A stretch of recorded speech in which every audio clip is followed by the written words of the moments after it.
അത് തന്നെയാണ് ഞാൻ പറയുന്നത്. അതായത് അമേരിക്കയ്ക്ക് മുന്നിൽ മുട്ടുമടക്കുന്നതിന് പകരം ഇൻഡയറക്റ്റ്ലി നിങ്ങൾക്ക് തോന്നുന്നുണ്ട് മൂല്യം, അതായത് ഗവൺമെൻറ് അറിഞ്ഞുകൊണ്ട് ഇവിടുത്തെ വ്യവസായികളെ, എക്സ്പോർട്ടേഴ്സിനെ സംരക്ഷിക്കാൻ വേണ്ടി എടുത്ത ഒരു നിലപാടാണത്. ഇപ്പോൾ ഈ തീരുമാനം വന്ന ഉടനെ തന്നെ 2 രൂപ മൂല്യം കൂടി. എന്തുകൊണ്ടാത്? അപ്പോൾ അത് ഇൻഡയറക്റ്റ് ആയിട്ട് ഗവൺമെൻറ് എടുത്തൊരു നിലപാടാണത്. എടാ നീ കഴിഞ്ഞ ഒരാഴ്ച കൊണ്ടല്ലേ ചാണം തിന്നു തുടങ്ങിയിട്ടുള്ളൂ. അതിൻ്റെ മുമ്പ് പച്ച ചോറ് തന്നെയല്ലേ വാരി തിന്നത്. ഈ കണ്ടു നിൽക്കണ ഞങ്ങൾ സംഘികളൊഴികെ ഞങ്ങളൊക്കെ ചോറല്ലടാ തിന്നുന്നത്. ഇമാതിരി ഊള വർത്താനം എന്ന് പറയുന്നു. നീ എന്ത് ഊക്കിക്കൊണ്ടിരിക്കുകയാണ് ഈ കാണുന്ന ആൾക്കാരെ മൊത്തം? ഇന്ത്യയുടെ ഗവൺമെൻറ് ആണോ രൂപയുടെ മൂല്യം കുറയുന്നതും കൂടുന്നതും തീരുമാനിക്കുന്നത്? എടാ, ആഗോള വിപണിയിൽ നമ്മുടെ ഒന്നും വേണമെങ്കിൽ ഈ പറഞ്ഞ ഡോളറിൻ്റെ സപ്ലൈ ആൻഡ് ഡിമാൻഡ് കൂടുമ്പോഴും കുറയുമ്പോഴും അല്ലടാ ഇത് കുറയുന്നതും കൂടുന്നതും. ഇത് ഒരു 10ാം ക്ലാസ് പഠിക്കുന്ന ഒരു സാധാരണ പയ്യനോട് വെച്ച് അവൻ പറഞ്ഞു തരുമല്ലോ അതിൻ്റെ റീസൺ എന്താണെന്നുള്ളത്.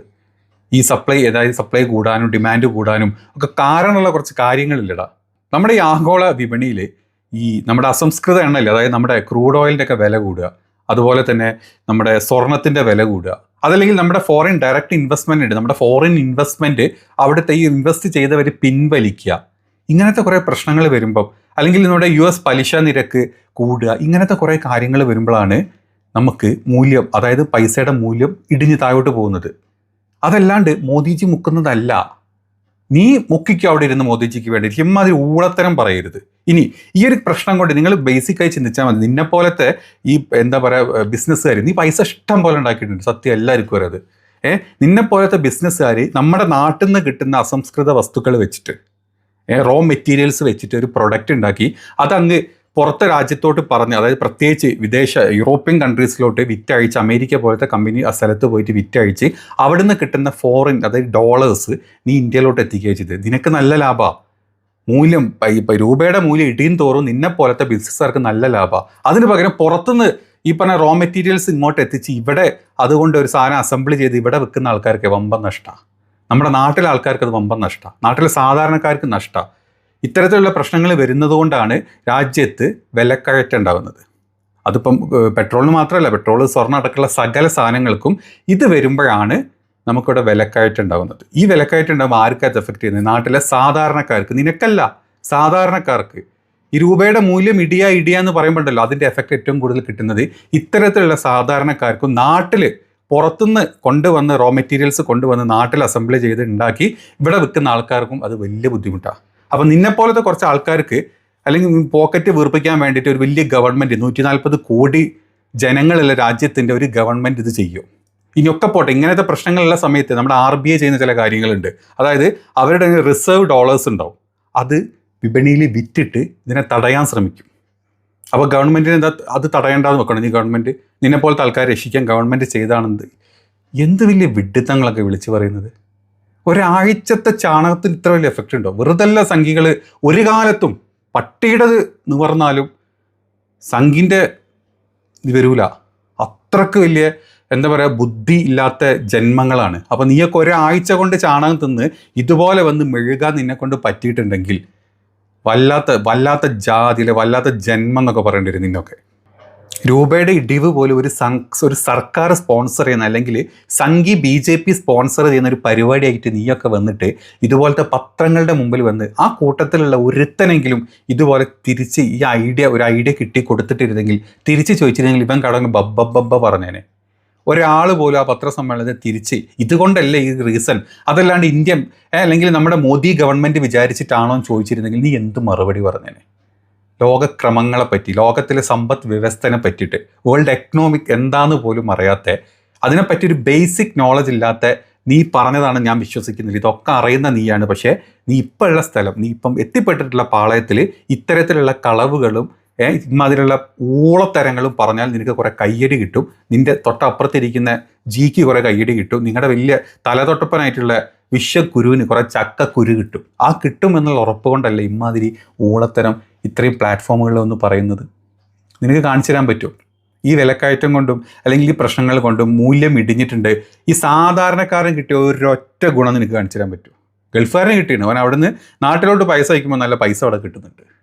അല്ലെങ്കിൽ നിന്നെപ്പോലത്തെ ബിസിനസ്സുകാർക്ക് കിട്ടിയിട്ട് അവിടെ കൊണ്ട് വിറ്റിട്ട് ആ ഡോളർ ഇന്ത്യയിലോട്ട് കൺവേർട്ട് ചെയ്യുമ്പോൾ നിനക്കും കിട്ടിയിട്ടുണ്ട്. അതല്ലാത്ത ഈ രാജ്യത്തെ 140 കോടി ജനങ്ങളിലെ ബാക്കിയുള്ളവർക്ക് എന്താടാ കിട്ടിയത്? ഇവിടുത്തെ കച്ചവടക്കാർക്ക് എന്താടാ കിട്ടിയത്? എന്ത് വലിയ മണ്ടത്തരങ്ങളൊക്കെ നീ വിളിച്ചു പറയുന്നത്. ഇനി ഈ പറഞ്ഞ ട്രേഡിൻ്റെ അവസ്ഥ എന്താ? മോദിയാണോ ഈ ട്രേഡ് ഉണ്ടാക്കിയത്?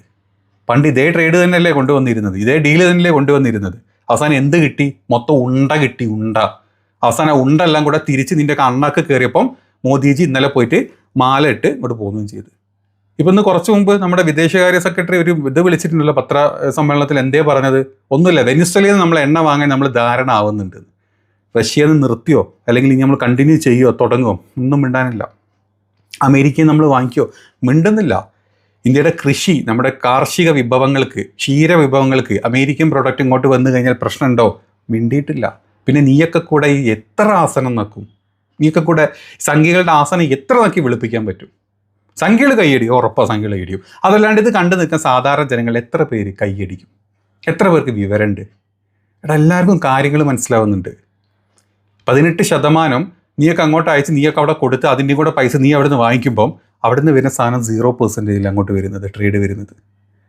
അതിൽ വരുന്ന സാധനങ്ങൾ അവർ ഇന്ന് വ്യക്തമായിട്ട് US സെക്രട്ടറി ഇന്ന് വ്യക്തമായിട്ട് പറഞ്ഞു. അത് കണ്ടിരുന്നോ നീ? ആ വീഡിയോയുടെ പോർഷൻ നീ കണ്ടിരുന്നോ? India committed to not only no longer purchasing Russian oil, but buying oil from the United States, also perhaps from Venezuela too, which we know will now have a direct benefit on the United States and the American people. And in addition to that, Prime Minister Modi committed to $500 billion of investments into the United States, including for transportation, for energy, and for agricultural products as well. So this is another great trade deal. Just to follow up, Caroline, just to follow up. അമേരിക്കയുടെ വിജയമാണ് അവർ പറയുന്നത്. 0% trade ഇന്ത്യയിലോട്ട് ചെയ്യും. അതിൽ നമ്മുടെ എല്ലാ സംഭവങ്ങളും ഉണ്ടാവും. അവർ complete ഇവിടെ ചെയ്യും. അവരുടെ അഗ്രികൾച്ചർ സെക്രട്ടറി, സ്റ്റേറ്റ് സെക്രട്ടറി ഇന്നലെ വന്ന് പറഞ്ഞു, ഇതേ കാര്യം ട്വീറ്റ് ചെയ്തു. അവിടുത്തെ അമേരിക്കക്കാർക്ക് കിട്ടാൻ പോകുന്ന, അമേരിക്കൻ ഫാമേഴ്സിന് കിട്ടാൻ പോകുന്ന ഒരു വലിയ വിപണിനെ പറ്റി, ഇന്ത്യയിൽ അത്രയും വലിയ കോടിക്കണക്കിന് ആൾക്കാരുടെ അടുത്തേക്ക് നമ്മൾ സാധനം അയക്കാൻ പോകുക എന്ന് പറഞ്ഞിട്ടുള്ള അത് ഈ പറഞ്ഞ പോലെ ട്രംപ് പോസ്റ്റ് ഇടുമ്പോൾ മോദിക്ക് അതിന് റിപ്ലൈ കൊടുക്കുന്നില്ല. അവിടുത്തെ സ്റ്റേറ്റ് സെക്രട്ടറീസ് ആണ് ഇത് ഇടുന്നത്. അവർ പ്രോപ്പറായിട്ട് വന്ന് പറയാം, ഇന്ത്യ വാങ്ങിക്കില്ല, റഷ്യൻ ഓയിൽ നിർത്തി, ഇന്ത്യ വെനിസ്വലയിൽ നിന്ന് വാങ്ങിക്കും, ഇന്ത്യ അമേരിക്കയുടെ കയ്യിൽ നിന്ന് വാങ്ങിക്കും. നമ്മൾ കംപ്ലീറ്റ്ലി റാ പോലെ വളഞ്ഞില്ല ഇപ്പോൾ അമേരിക്കയുടെ മുമ്പിൽ. റാ പോലെ വളഞ്ഞ് ട്രംപിൻ്റെ ഷൂ നക്കിക്കൊണ്ടിരിക്കുകയല്ലേ ഇപ്പോൾ. ഇത് കാണുന്ന ഏതൊരു പൊട്ടണം മനസ്സിലാവുന്നില്ല കാര്യം. സംഖ്യക്ക് മനസ്സിലാവായിട്ടൊന്നുമില്ല. സംഖ്യക്ക് പൊട്ട് അവിടെ അങ്ങനെ ഹൃദയം പൊട്ടിയിട്ട് ചാണകൊലിക്കുകയാണ്. അത് പുറത്ത് കാണിക്കാൻ വേണ്ടിയിട്ട് കഷ്ടപ്പെടുന്നുണ്ട്. അതിന് നിന്നെപ്പോലത്തെ കുറേ കൂട്ടരും കൂടെ കൂടുമ്പോഴല്ലോ ഭയങ്കര രസമായിരിക്കും. കഷ്ടം. നീയൊക്കെ പോയിട്ട് വല്ല ചാണകക്കുയിലും പോയി ചാവണല്ലിട നല്ലത്. ഇങ്ങനെ ആളെ പറ്റിക്കുന്നതിലും നല്ലത്. നീ ബിസിനസ് തരാം, നിനക്ക് പൈസ ഉണ്ടാക്കാം. പക്ഷെ ഇത് കേട്ടിട്ട് പാവം പട്ടിണി സംഖ്യകളാണ്. നീ സംഖ്യകളുടെ കൂടെ 90% പട്ടിണികളാണ്. ആയിട്ടുള്ള മൊത്തം പട്ടിണി കിടന്നിട്ട് ചാണം തിന്നിട്ടാണ് നിനക്കൊക്കെ വേണ്ടി ജയ് വിളിക്കുന്നത്.